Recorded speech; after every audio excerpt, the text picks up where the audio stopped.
ఋగ్వేదంలోని ప్రతి అక్షరం చాలా మహత్వపూర్ణమైనది. ఋషులు మంత్రాలను కూర్చేటప్పుడు ప్రతి అక్షరాన్ని ఎన్నుకొని నిక్షిప్తం చేశారు. ప్రతి అక్షరం, ప్రతి పదం, ప్రతి వాక్యం, ప్రతి మంత్రం, ప్రతి సూక్తం, ప్రతి అనువాకం అతి శక్తివంతమైనటువంటి స్పందనలను కలుగజేస్తాయి. ఈ మంత్రాలను నిరంతరంగా వింటూ ఉండడం వలన నాడీ వ్యవస్థ పైన భాషాపరమైనటువంటి స్పందన కలుగుతుంది, దాని ప్రభావం ఉంటుంది. దీన్ని ఇంగ్లీష్లో న్యూరో లింగ్విస్టిక్ ఎఫెక్ట్ అంటారు. దీన్నే ఇప్పుడు యూరప్ దేశాల్లో న్యూ ఏజ్ థెరపీగా వాడుకలోకి తీసుకువచ్చారు. అనేక వైద్యశాలల్లో వేద మంత్రాలను రోగులు వినేలా ఏర్పాట్లు చేశారు.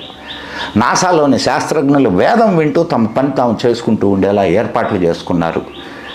దీనివలన మనస్సుకు ప్రశాంతత చేకూరుతుంది, హృదయ గతి చక్కబడుతుంది, రక్త ప్రసరణ సరిగా జరుగుతుంది.